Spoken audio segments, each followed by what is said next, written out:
Marcos capítulo 4, a partir do versículo 35, diz assim a palavra do Senhor. Naquele dia, sendo já tarde, disse-lhe Jesus: passemos para outra margem. E eles, despedindo a multidão, o levaram assim como estava no barco, e outros barcos o seguiam. Ora, levantou-se grande temporal de vento, e as ondas se arremessavam contra o barco, de modo que o mesmo já estava a encher-se de água. E Jesus estava na popa, dormindo sobre o travesseiro. Eles o despertaram e lhe disseram: Mestre, não te importa que pereçamos? E ele, despertando, repreendeu o vento e disse ao mar: acalma-te, emudece. O vento se aquietou e fez grande bonança. Então lhes disse: por que sois assim tímidos, homens de pequena fé? Ou como é que não tendes fé? E eles, possuídos de grande temor, diziam uns aos outros: quem é este que até o vento e o mar lhe obedecem?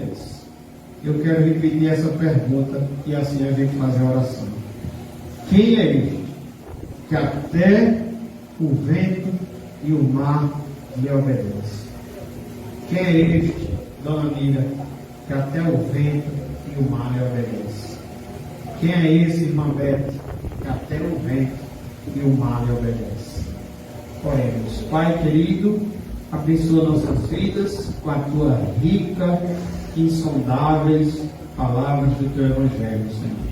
Abençoa nossas vidas em Cristo, abençoa nossas vidas com a tua palavra. Fala conosco, Espírito Santo de Deus, nos fortalece, edifica-nos, assim como disse o irmão Clóvis, nos ensina o que o Senhor quer nos ensinar nessa noite. Que oramos e pedimos em nome de Jesus. Amém. Então, irmãos, o tema de hoje é surpreendidos pelas tempestades da vida. Você já foi surpreendido por alguma tempestade da vida? Acredito que sim. E o texto que lemos nessa noite diz que ao final da tarde, Jesus dá uma ordem para que os discípulos entrem no barco, e passem para outra margem.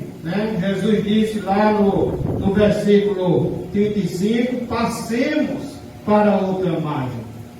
E essa margem, esse outro lado, seria a região de Gadara, onde Jesus estava indo.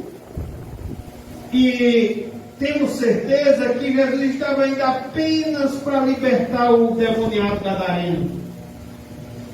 E enquanto atravessava o mar, meus irmãos, o texto nos diz que Jesus, cansado, Jesus estava dormindo na popa ali do barco. E nesse momento que vem uma grande tempestade, uma tempestade terrível, e que pega esses discípulos, e volta a dizer, os discípulos e não Jesus, pegam os discípulos de surpresa. E a Bíblia diz que a tempestade era tão... se arremessou tanto contra o barco, que o barco ia a naufragar. Encheu-se de água o barco.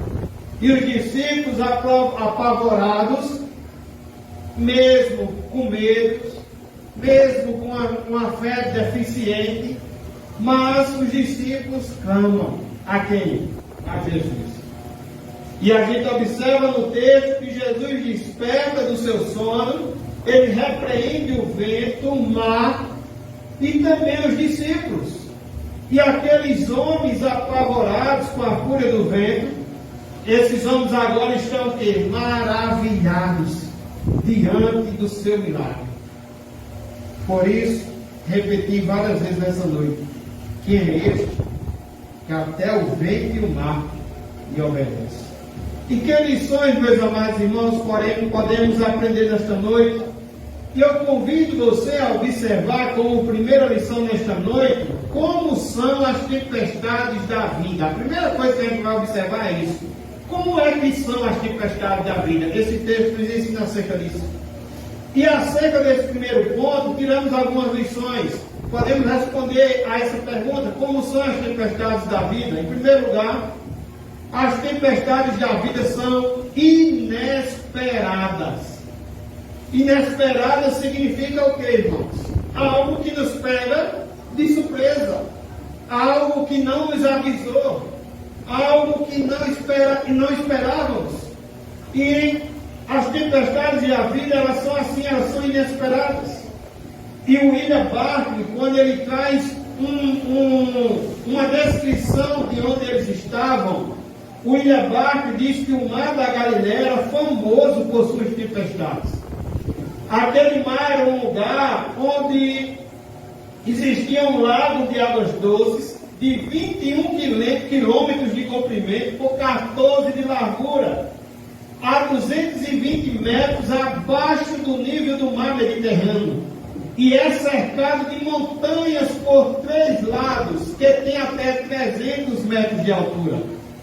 E ele diz que os ventos gelados do Monte Hermon, coberto de neve durante todo o ano, algumas vezes descem com fúria dessa região, né, e sopram com violência, encurralando pelos montes, caindo sobre o lago, encrespando as ondas e provocando terríveis tempestades.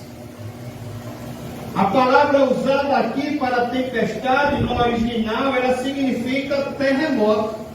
Acontece ali um grande terremoto, um terrível terremoto, uma terrível tempestade.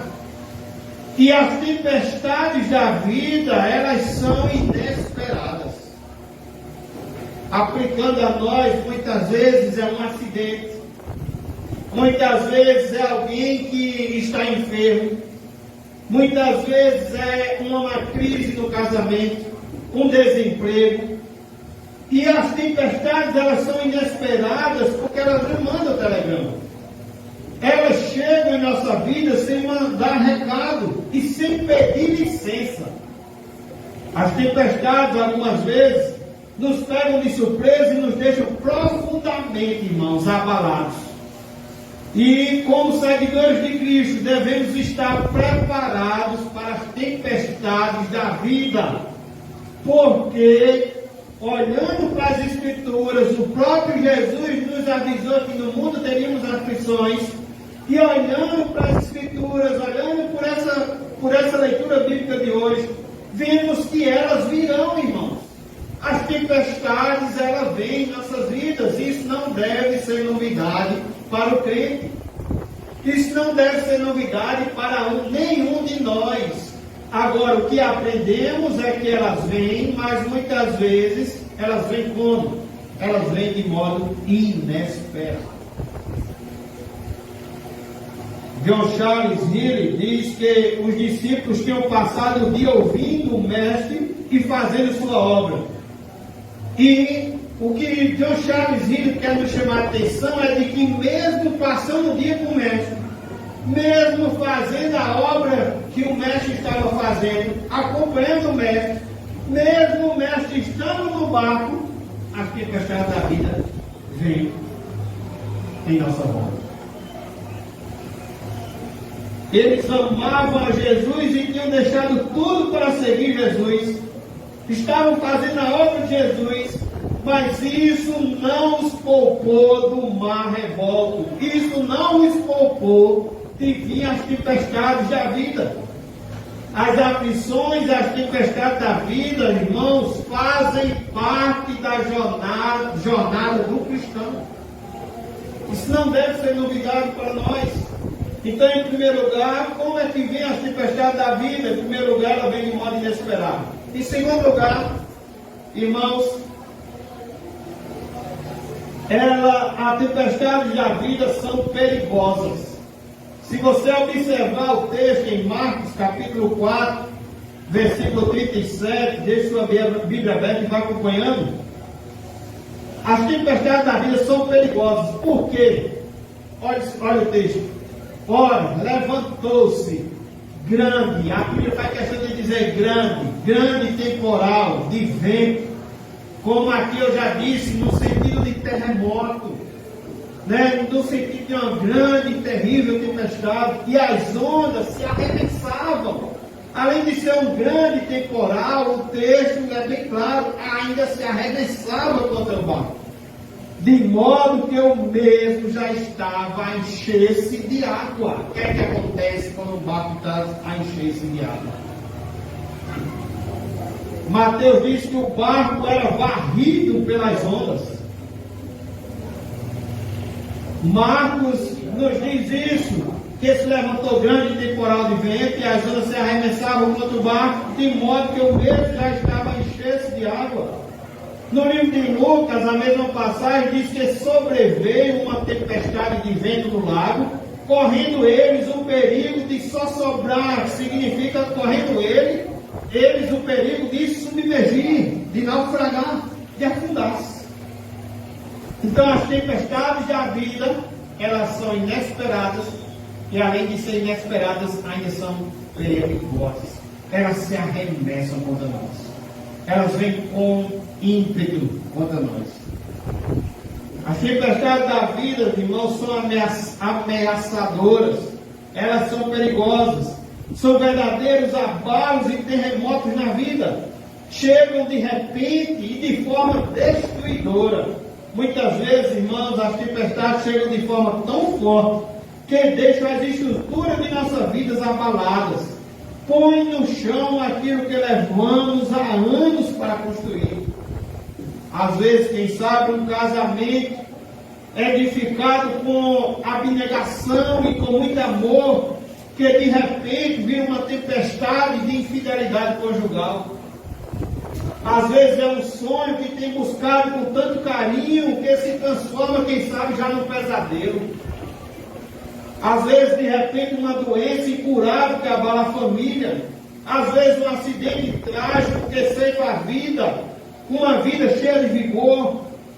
Às vezes, um divórcio traumático que deixa o cônjuge ferido e os filhos amargurados. Às vezes, uma amizade construída por longos anos e que se afunda pela tempestade da traição. As tempestades da vida, elas são inesperadas, nos pegam de surpresa e elas são perigosas, são destruidoras. Em terceiro lugar, ainda estudando como são as tempestades da vida, as tempestades da vida são inadministráveis. O que é uma coisa inadministrável? É que está fora do nosso controle, está fora do nosso ouvido. Elas são maiores do que nossas forças. Os discípulos se esforçaram certamente para controlar aquele problema, irmãos. Eles se esforçaram certamente para contornar aquele problema, aquela situação, para sair ilesos da tempestade. Mas eles nada puderam fazer para enfrentar a fúria do vento. Seus esforços nada puderam vencer o problema. Eles precisaram clamar a Jesus. O problema era maior do que a capacidade deles de resolver. E assim também é nas nossas vidas. Há tempestades que chegam de modo inesperadas, que chegam, irmãos, de modo devastador, e que chegam, meus irmãos, de modo inadministráveis. Há problemas que nos deixam com uma profunda sensação de impotência. Não temos força para resistir à fúria desses ventos ou dessas ondas.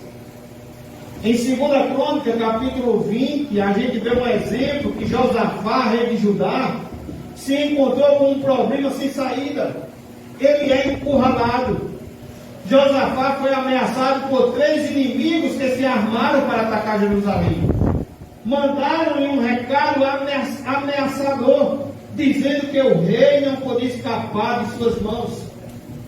Josafá teve medo, pôs-se a buscar a Deus e decretou um jejum em toda a nação. Então Josafá orou e disse: ó Deus, não há em nós força para resistirmos a essa grande multidão que vem contra nós. e não sabemos o que fazer, mas os nossos olhos estão postos em Ti. Quando o problema é maior do que a nossa força, quando não temos capacidade nem estratégias para resolver isso, meus irmãos, precisamos olhar para Deus e depender de Deus. Pois quando a tempestade está fora do nosso controle, ela sem dúvida não está fora do controle de Deus. Em quarto lugar, ainda sobre as tempestades da vida são surpreendentes. Elas podem transformar lugares que achamos que são seguros, preste atenção, em lugares ameaçadores. Se você observar, se você olhar o contexto dos discípulos, a história dos discípulos, o mar da Galileia, meus irmãos, era um lugar muito conhecido daqueles discípulos. Alguns deles eram pescadores profissionais e conheciam bem cada palmo daquele lugar. Muitas vezes eles cruzavam aquele mar lançando suas redes. Ali era o ganha-pão deles, ali era o lugar do ganha-pão deles. Mas agora esse lugar que antes parece um lugar de conforto, que parece um lugar de controle, que parece um lugar que conheço, parece um lugar que está tudo certo, que aparentemente está tudo certinho, mas agora eles estão em apuros nesse lugar. O lugar que era comum para eles se tornou inadministrável, se tornou indomável. Aquilo que precisava ser administrável tornou-se uma força incontrolável. E aqui, meus irmãos, muitas vezes as tempestades mais violentas que enfrentamos na vida não vêm de longe, mas tão de perto e bota tudo de cabeça para baixo. Muitas vezes é o marido ou a esposa que foi fiel tantos anos que dá uma virada e se transforma numa pessoa amarga, agressiva, que abandona o casamento para viver uma aventura com outra pessoa. Outras vezes é o filho obediente que resvala os pés e transforma-se numa pessoa agressiva, irreverente, dissimulada e insolente com os pais. Ainda hoje, há momentos em que as crises maiores que enfrentamos nos vêm daqueles lugares onde sentíamos que estava tudo seguro. Às vezes, meus irmãos, confiamos tanto que a nossa família está bem, que não investimos na família. Às vezes confiamos tanto que a atenção para com nossos filhos estão bem, que não damos as atenções devidas. Às vezes confiamos tanto que a nossa vida espiritual está tão bem, que não vigiamos para com aquilo que tem a aparência do mal, ou achamos que não precisamos cuidar dessa vida espiritual, alimentar essa vida espiritual, fortalecer essa vida espiritual. E depois nos encontramos o quê? Surpresos e sem controle da situação. Porque as tempestades da vida também são surpreendentes. Eu poderia citar alguns exemplos aqui de pais que não olhavam os celulares de seus filhos, mas que tiveram surpresas depois de um certo tempo. Poderíamos contar vários exemplos aqui de casais que se separaram porque não houve investimento e achavam que estava tudo bem, aparentemente estava tudo bem. E as tempestades da vida, precisamos ter atenção, porque elas são surpreendentes, elas nos surpreendem. Mas podemos tirar uma segunda lição. Já aprendemos como são as tempestades da vida, e nessas tempestades da vida vimos que elas são inesperadas, elas não nos avisam, vimos que elas são perigosas, vimos que elas são inadministráveis por nós, e vimos que elas são surpreendentes, porque nos deixa surpreso. Em segundo lugar, a lição que podemos tirar nessa noite é observar que os conflitos que enfrentamos também nas tempestades da vida, acerca de que essas tempestades, que são devastadoras, que são surpreendentes, que são inesperadas, que são inadministráveis, elas também nos deixam muitas dúvidas, muitas inseguranças, muitas incertezas. É onde vem o medo, é onde vem a ansiedade, é onde vem várias coisas que deveria vir à busca a Deus. Observe os conflitos. Em primeiro lugar, como entender, irmãos, como conseguir conciliar a obediência a Cristo, estou obedecendo a Cristo, estou fazendo a vontade de Cristo, estou fazendo o que glorifica o nome dele, e ainda veio o quê? A tempestade. Como entender isso, esses conflitos, essas dúvidas? Como entender isso? Versículo 45, Marcos 4, 45. Como conciliar a obediência a Cristo com a tempestade? Se você observar no versículo 35, Marcos 4, 35, a gente observa que os discípulos entraram no barco, e eles entram no barco por ordem de quem? De Jesus. Já havia passado o dia com Jesus, já havia participado de muitas obras de Jesus, e agora eles entram no barco com ordem de Jesus, não é com ordem de um ímpio, de outra pessoa, mas é o próprio Jesus que dá ordem para que eles entrem no barco, e mesmo assim eles enfrentam a tempestade. Como eu já disse a você, a tempestade faz parte da jornada do cristão. Eles estavam no centro da vontade de Deus e ainda enfrentavam ventos contrários. Eles estavam onde Jesus os mandou estar, meus irmãos, fazendo o que Jesus mandou fazer. Eles estavam indo para onde Jesus mandou ir, e mesmo assim enfrentaram uma terrível tempestade.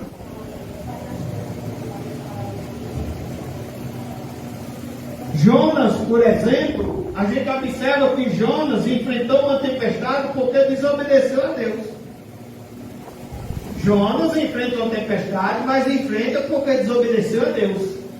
Mas aqui os discípulos enfrentam as dificuldades porque obedeceram a Deus. Temos enfrentado tempestade, irmãos, pelo fato de andar com Deus.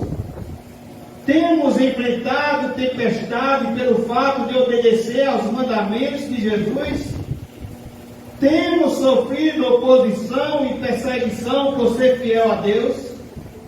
Temos perdido a oportunidade de negociar porque desobedeceria a Deus nessa negociação. Temos sido considerados fiel no ambiente de trabalho. Há momentos, meus irmãos, que sofremos não por estarmos na contramão, mas por andarmos pelo caminho direito. A Bíblia nos mostra que o mundo odiou a Cristo e também vai nos odiar. Seremos perseguidos por vivermos na luz. Seremos odiados por amarmos a Jesus. Então, como conciliar a obediência a Cristo com a tempestade? Em segundo lugar, como conciliar a tempestade com a presença de Jesus é outra coisa que nos gera, às vezes, dúvidas, conflitos, incertezas. Já vimos que a gente está obedecendo a Jesus e ainda passa pela tempestade. Então, quando isso acontecer com você, não seja novidade para você. Já vimos que, mesmo Jesus estando no barco, também passamos por tempestades. O fato de Jesus estar conosco, se você observar mais uma vez, eu vou olhar com você o capítulo 4, Marcos 4, 35 e 36.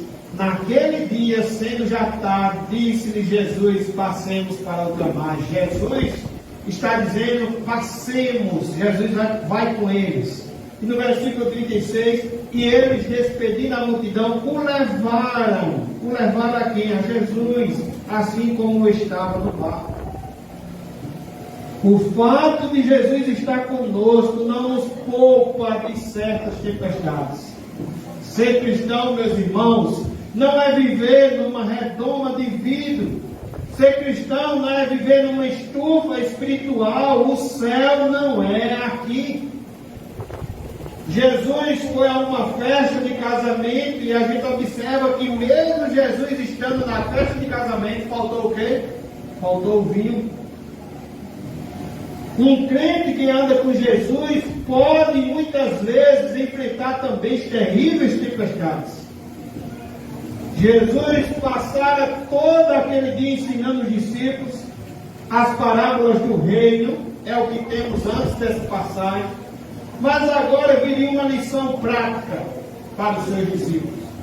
Jesus já havia ensinado muita teoria, agora viria uma lição prática, porque, irmãos, não podemos apenas também estar pregando, apenas também estar ouvindo, mas muitas vezes somos levados também a praticar, a exercer a nossa fé.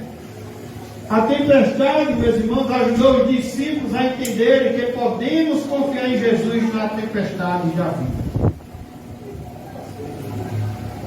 A tempestade ensinou aos discípulos, a tempestade ajudou os discípulos a entender que podemos confiar em Jesus nas tempestades da vida. Em terceiro lugar, já fizemos várias perguntas aqui: como conciliar a obediência a Cristo com a tempestade, mesmo obedecendo, fazendo a vontade de Cristo. Passamos por tempestade, temos que entender isso. Como conciliar as tempestades com a presença de Jesus, ou seja, aquele que diz que está conosco todos os dias, mesmo estando com Ele, passamos também por tempestades. Em terceiro lugar, como conciliar a tempestade com o sono de Jesus?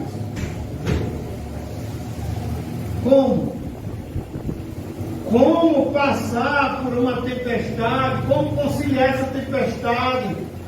Jesus, aquele que deu a vida por mim, aquele que me amou primeiro, né? Aquele que se entregou por mim, e parece que muitas vezes ele dá uma impressão que ele está em silêncio, que ele está dormindo. Eu oro e parece que não tem resposta. A tempestade dura dias e parece que não acaba. Como conciliar essas coisas? Eles estavam passando por uma grande tempestade, versículo 38, dê uma olhada. E Jesus estava onde? Na popa, fazendo o quê? Dormindo sobre o travesseiro. Eles o despertaram e lhe disseram: mestre, não te importa que pereçamos? Talvez, meus irmãos, a maior drama dos discípulos nem foi a tempestade. Talvez o maior drama dos discípulos foi ver Jesus dormindo durante a tempestade. Na hora do maior aperto dos discípulos, o texto diz que Jesus estava dormindo. Às vezes, temos a sensação de que Deus está dormindo, de que Deus está em silêncio conosco. Mas, irmãos, aquele que não dormita nem dorme, e às vezes, mesmo parecendo estar em silêncio aos nossos dramas da vida, a Bíblia diz que ele não dorme. A Bíblia diz que ele vela pelos seus. A Bíblia diz que ele cuida dos seus. A Bíblia diz, como alguns irmãos já disseram aqui, irmão Ismael, a irmã Natália, podemos contar 365 dias do ano e vamos encontrar na Bíblia 365 não temas. Às vezes parece não estar atento, parece que esse silêncio faz com que aparentemente a gente acha que ele não está atento. aos dramas da nossa vida, e sabe que isso gera? Isso gera conflitos, dúvidas, uma grande angústia em nossa alma. Então já aprendemos a primeira lição nesta noite. Quero lembrar a você como são as tempestades da vida, para você saber que faz parte da jornada do cristão. E a gente viu que elas são bem grosseiras, né? Elas são inesperadas, elas são perigosas, são devastadoras, não é isso?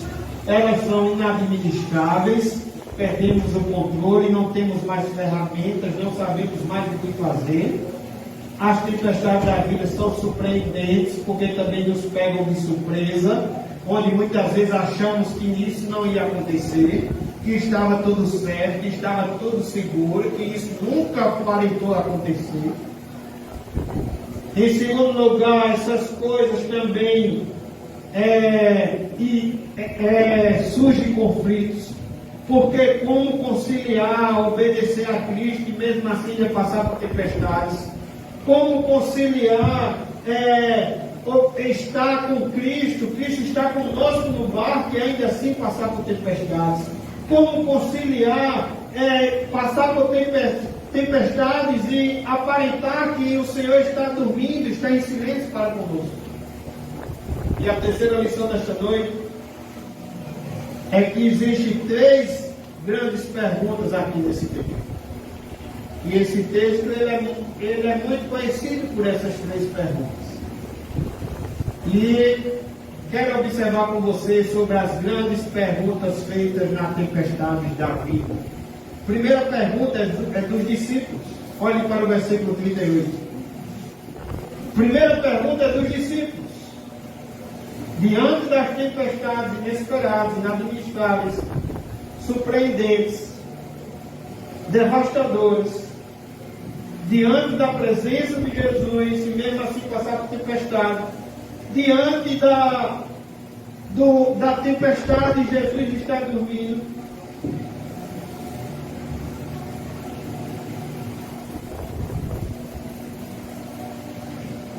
Diante da obediência a Cristo, e ainda assim passar por tempestades, temos 3 perguntas. A primeira pergunta é dos discípulos, versículo 38.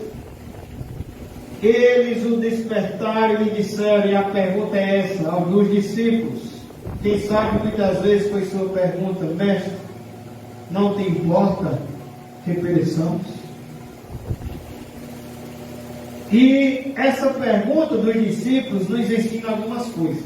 Primeira coisa, está claro que nessa pergunta revela medo dos discípulos.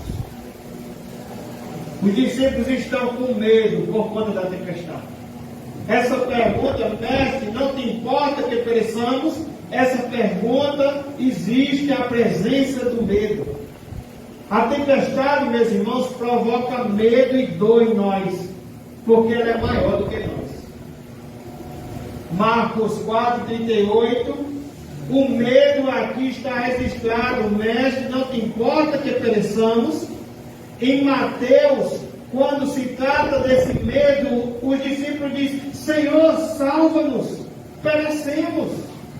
Em Lucas, quando se trata desse medo, ele diz: Mestre, estamos perecendo. Então, em primeiro lugar, essa pergunta dos discípulos demonstra medo. E uma coisa interessante também que podemos observar é que essas palavras, ou essa pergunta, está sendo mais uma crítica do que um pedido de ajuda. Sabe por quê, meus irmãos? Às vezes é mais fácil reclamar de Deus do que depositar nossa ansiedade aos seus pés e descansar na sua providência. Essa pergunta também tem um senso crítico. Em vez de fazer pergunta a Deus, em vez de reclamar com Deus, deveríamos depositar nossa ansiedade aos seus pés e descansar na sua providência. Esse grito também, ele não tem só medo, mas ele revela também alguma fé. Alguma fé aqui também existia nos discípulos. Não podemos negar isso. Se os discípulos estivessem completamente sem fé, eles não teriam apelado a Jesus. Observe que no texto, o texto diz que eles clamaram a Jesus. Então, isso revela também que havia fé também. Nessa pergunta cheia de medo, também havia fé. E quantas vezes nessas horas também nos voltamos para Deus em forte clamor? Alguém já disse, meus irmãos, que se as nossas tempestades está fazendo a gente voltar para Deus, alguém já disse que elas são uma bênção para nossas vidas. E aqui a gente observa isso, que eles clamaram. Quantas vezes nessas horas também nos voltamos para Deus em forte clamor por causa da luta?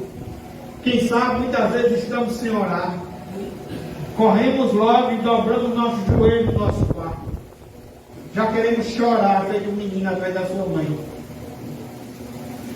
E alguém já disse que quando as tempestades faz isso, é uma bênção para nossas vidas. Na hora da tempestade, quando os nossos recursos se esgotam, a nossa força se esvazia, o que devemos fazer é clamar ao Senhor. Quando as coisas fogem do nosso controle, continua ainda sob o controle de Jesus, meus irmãos. Para Ele não há causa perdida. A Bíblia diz que Ele é o Deus dos impossíveis. E esse grito, essa pergunta dos discípulos, ela revela medo, revela um pouco de fé, e ela revela também uma fé deficiente. Se os discípulos tivessem uma fé madura, eles não teriam se entregue ao pânico e ao desespero. E eles poderiam dizer: Jesus está no controle. Mas eles têm uma fé deficiente, acompanhada de medo, acompanhada de fé, mas é uma fé deficiente. A causa do desespero não era a tempestade, mas era a presença de uma fé deficiente. O perigo maior que enfrentavam não era a fúria do vento ao redor deles, mas era a incredulidade dentro deles. Mesmo dormindo, Jesus sabia da tempestade, meus irmãos, e das suas necessidades. Não há Deus como o nosso, que trabalha para aqueles que nele esperam. Quando Ele permite a tempestade, é porque está desejoso de nos ensinar profundas lições de vida. Então, a pergunta dos discípulos revela medo, revela fé, mas também revela uma fé deficiente. Segundo lugar, observemos, vamos à segunda pergunta. E agora a pergunta é de Jesus. Versículo 40. Jesus diz: então lhes disse, por que sois assim tímidos? Aquele que estava dormindo, está acontecendo uma grande e terrível tempestade. O barco está a naufragar. A tempestade chegou de modo inesperado. A tempestade chegou de modo devastadora. A tempestade chegou de modo que surpreendeu. E os discípulos revelam medo, fé, mas uma fé deficiente. E a pergunta de Jesus agora é: por que sois assim tímidos? Por que não tendes fé? Isso significa que os discípulos estavam falhando no teste prático. Como eu já disse, você acha que o Evangelho é só pregar, só anunciar? Você acha que o Evangelho é só eu chegar aqui e dizer a vocês: confiem em Jesus, e não ver em casa as coisas faltando, para que eu possa viver essa prática e confiar em Jesus? E não ver em casa uma enfermidade chegar ou outras coisas, e não ter que passar também pelas provas?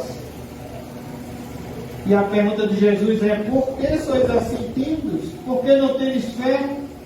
Eles falharam no teste prático, revelaram medo e não fé. Alguém já disse que onde o medo prevalece, a fé desaparece. Ficamos, irmãos, com medo porque duvidamos que Deus está no controle.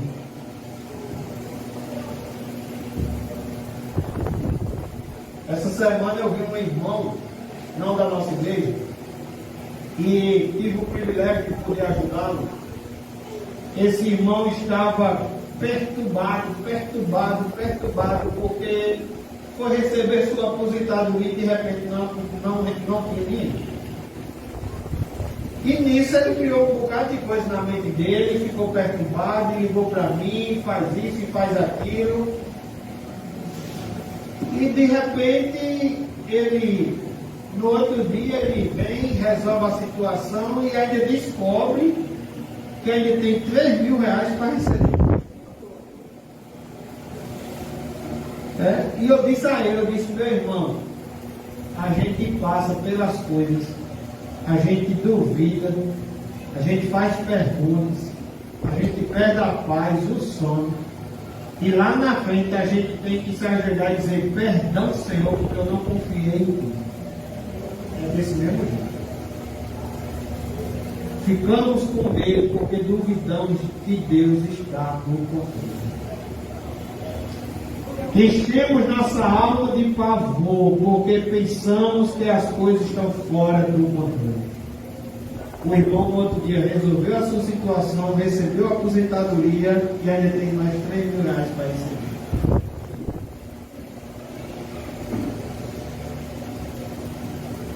E aqueles discípulos deveriam ter fé, meus irmãos, e nós deveríamos ter fé e não medo. E eu quero trazer para você 4 razões por que devemos ter fé e não medo.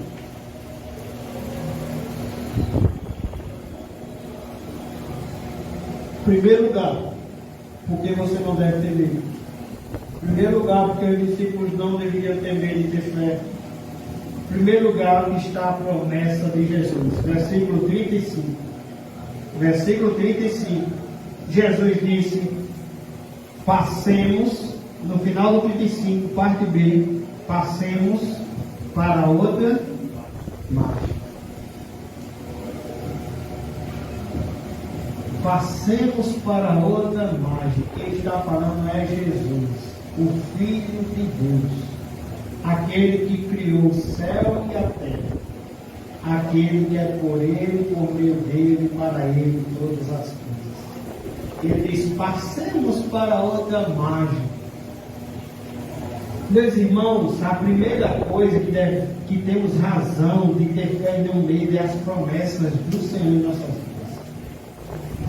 O destino desses discípulos não era o naufrágio, não era o barco se afundar, o destino deles não era esse. O destino deles era a outra margem. Passemos para a outra margem. O Senhor vela pela sua palavra, meus irmãos, em cumprir a sua palavra. Quando o Senhor fala, Ele cumpre. A gente vê Jó, como foi citado ontem também, a gente vê Jó dizendo: bem sei que nenhum dos teus planos pode ser frustrados. A tempestade de Jó também é uma tempestade pedagógica que leva Jó a conhecer mais o Senhor. Jó lá no final está dizendo: eu sei que nenhum dos teus planos pode ser frustrado. Nenhuma das promessas do Senhor, meus irmãos, cai por terra. Precisamos acreditar que o Senhor tem promessas. Precisamos acreditar que passamos por tempestade, muitas vezes com permissão do Senhor. Muitas vezes precisamos entender que isso é muitas vezes para o nosso ensino e nunca foi para a nossa destruição. As tempestades na vida do povo de Deus, o que o Senhor sempre permitiu para o povo dele, nunca foi para a destruição do seu povo, sempre foi para o ensino do seu povo. Quando Ele fala, Ele cumpre. A palavra de Jesus, as promessas de Jesus não podem ser frustradas. Pode passar o céu e a terra, diz as Escrituras, mas a palavra do Senhor não passarão. O que Ele fala, Ele cumpre. E como diz a Bíblia, Ele não é homem para que minta. Ele é a verdade. Jesus, meus irmãos, não promete uma viagem calma e fácil. Presta atenção, Ele não promete uma viagem calma e fácil, mas Jesus garante chegada certa e segura.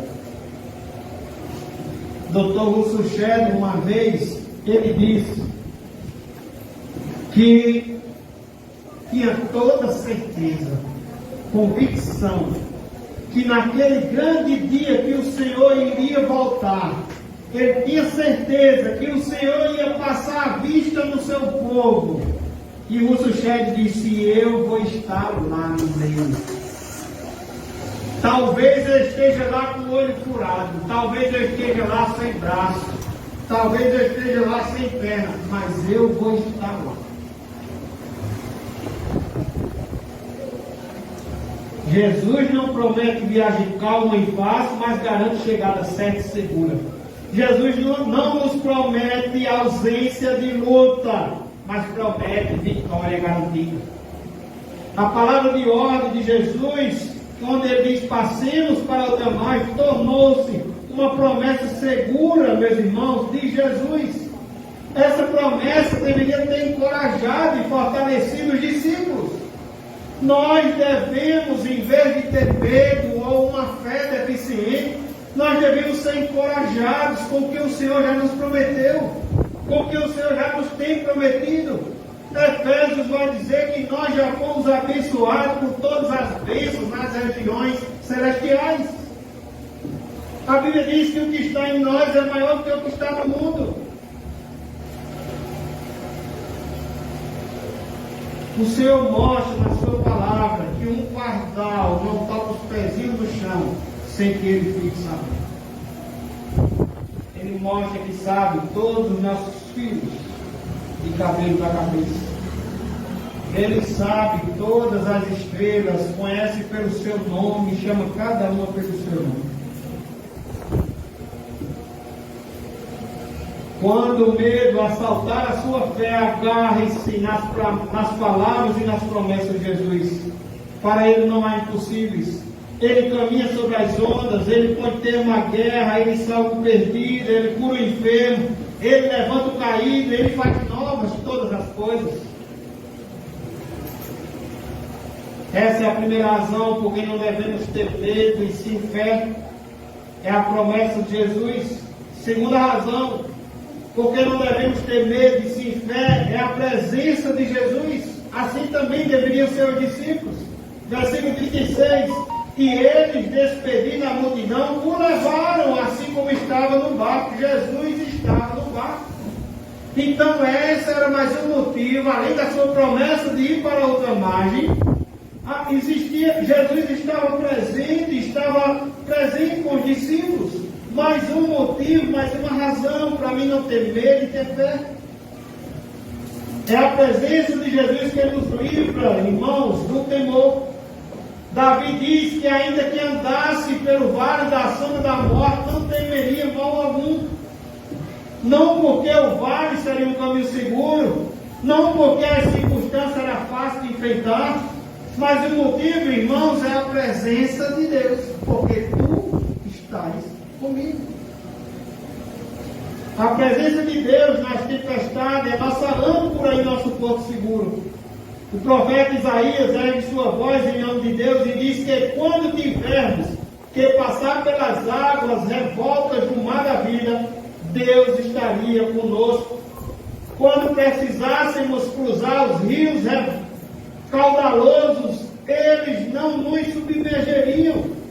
Quando tivéssemos que entrar nas fornalhas acesas da perseguição e do sofrimento, a chama não arderia em nós, porque, irmãos, Deus estaria conosco. Jesus disse aos discípulos em Mateus 28:20: eis que estou convosco todos os dias até a consumação dos séculos. Os discípulos se entregaram ao medo, porque esqueceram-se de que Jesus estava com eles. O Rei do céu e da terra estava no mesmo barco, e por isso o barco não podia afundar. O Criador do vento e do mar está conosco. Não precisamos ter medo das tempestades.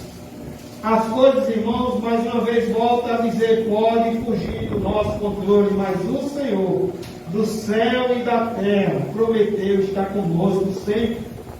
Ele é o nosso refúgio e libertador, sendo Ele o nosso guia e protetor, nada precisamos temer.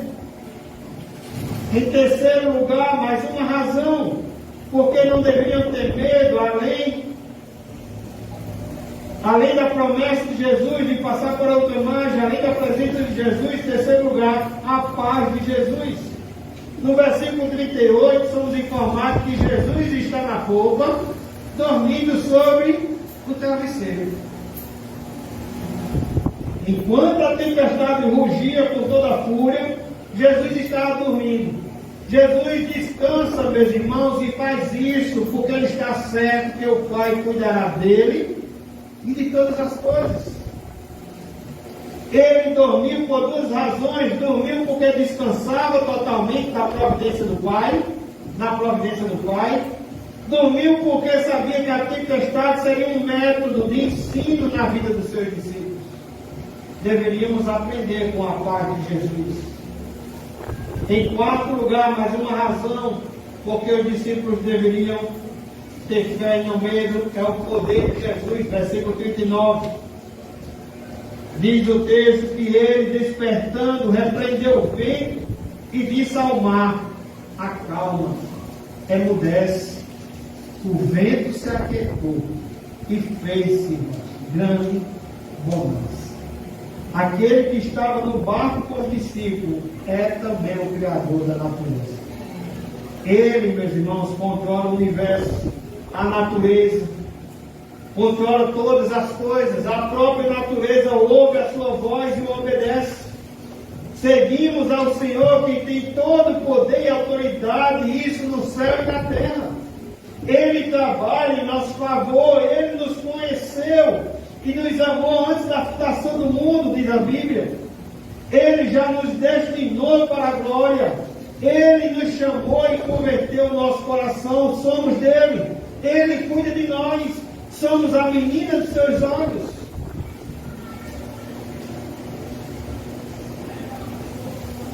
Precisamos, irmãos, confiar no poder de Jesus. Há igrejas que pregam, você precisa de Jesus, mas precisa de um sal grosso. Você precisa de Jesus, mas precisa de um ramo. Você precisa de Jesus, mas é porque está faltando isso. Você entrega a vida a Jesus, está salvo, mas você está faltando um culto de libertação.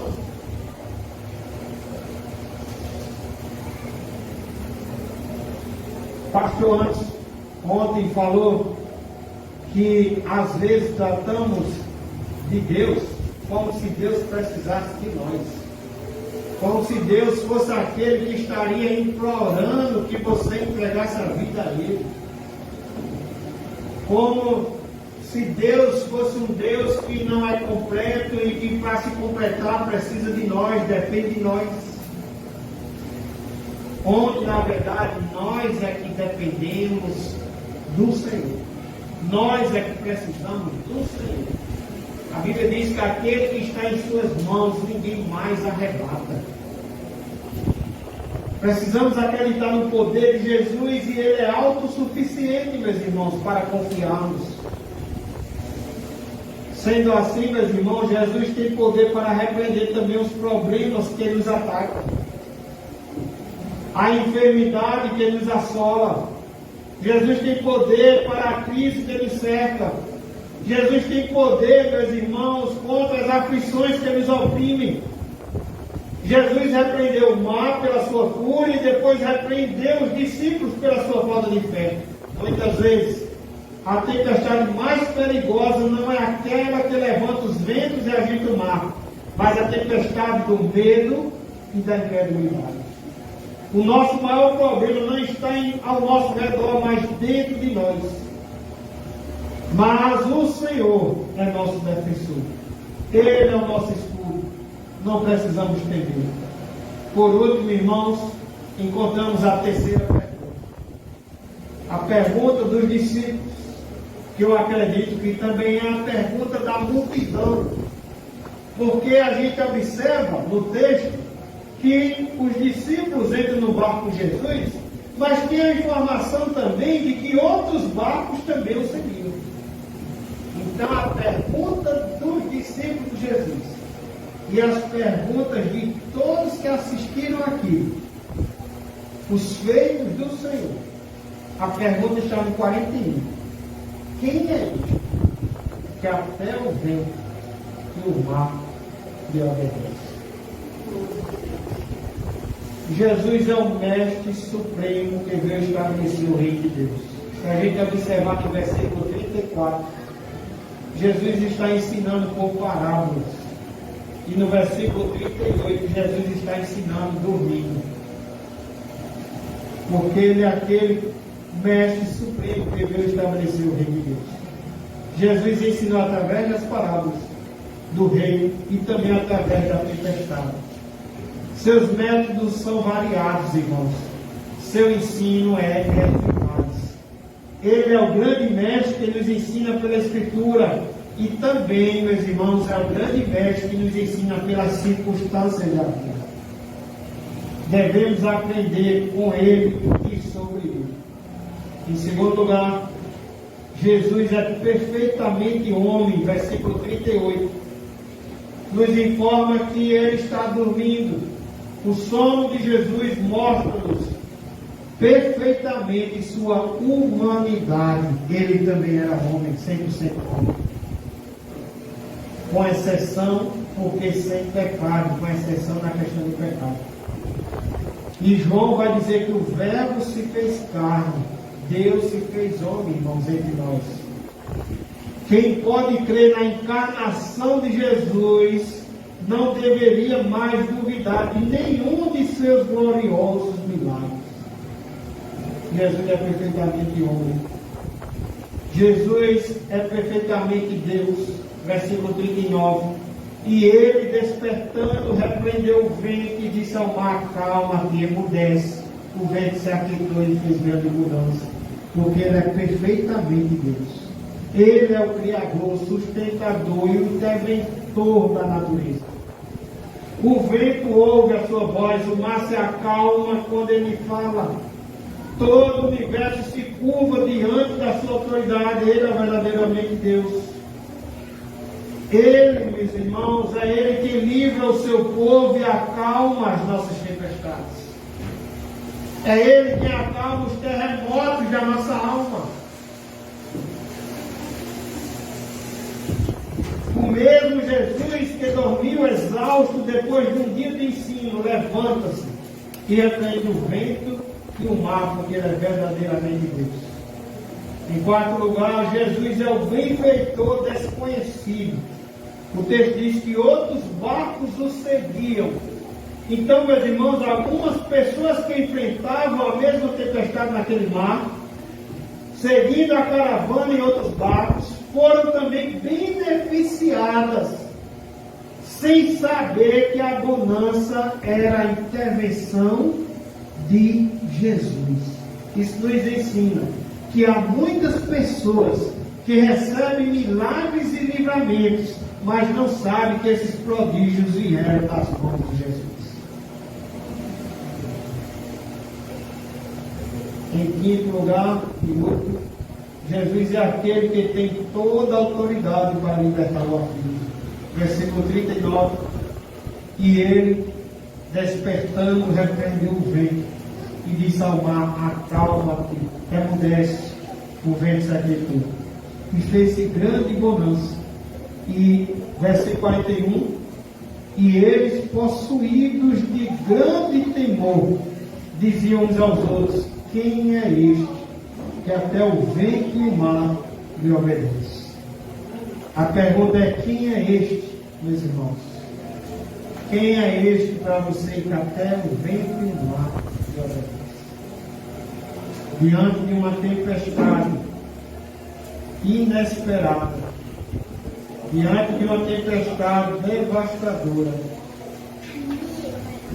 diante de uma tempestade inadministrável, diante de uma tempestade surpreendente, diante de confusões em nossas mentes, dúvidas, porque estou obedecendo ao Senhor e estou passando por isso, porque estou na presença do Senhor e estou passando por isso, porque estou passando por lutas e o Senhor está em silêncio. Diante disso tudo, a gente vê Jesus acalmando a tempestade, o coração dos discípulos, e todos maravilhados, admirados, com grande temor. Quem é este que até o vento e o mar lhe obedecem? A intervenção, meus irmãos, soberana de Jesus, às vezes acontece quando todos os recursos humanos acabam. Depois dessa passagem aí, que a mulher do fluxo de sangue, a mulher já não tem mais dinheiro, a mulher já não tem mais onde ir, porque já apareceu na mão de vários médicos. A mulher já não tem mais, não sabe mais o que fazer, nem a sociedade o ajuda. Acaba todos os recursos, todas as suas ferramentas. E a soberana intervenção de Jesus chega quando os recursos humanos se acabam. A gente vê Jairo na mesma situação. Mestre, Jairo, um mestre da sinagoga. A gente vê Jairo cheio de ferramentas. E a gente vê Jairo clamando a Jesus também, porque sua filha está morta. A intervenção soberana de Jesus às vezes acontece quando todos os recursos humanos se acabam. As tempestades, meus irmãos, fazem parte do currículo de Jesus para nos fortalecer na fé. As provas não vêm, como eu já disse nessa noite, para nos destruir, mas para nos fortalecer. O fogo, meus irmãos, não vem para nos destruir, mas para nos purificar. Jesus está no controle das tempestades que nos ameaçam. Ele pode fazer cessar, meus irmãos, essas tempestades a qualquer momento. As grandes lições da vida nós as aprendemos nas tempestades. Quando Jesus fez cessar o vento e o mar, os discípulos se acalmaram como uma criança que se aquieta diante da ordem e autoridade do Pai. Mateus diz que os discípulos se maravilharam. Marcos diz que eles temeram grandemente. Antes eles tinham medo, meus irmãos, da natureza. Agora eles temem o Criador da natureza. Antes eles estavam amedrontados pelo vento. Agora eles estão cheios de temor pelo Senhor do vento. Agora eles estão cheios de temor e admiração. Diante de quem, irmãos? Do poder de Jesus. Quem é este que até o vento e o mar lhe obedecem? A quem você tem temido? As circunstâncias ou o Senhor das circunstâncias?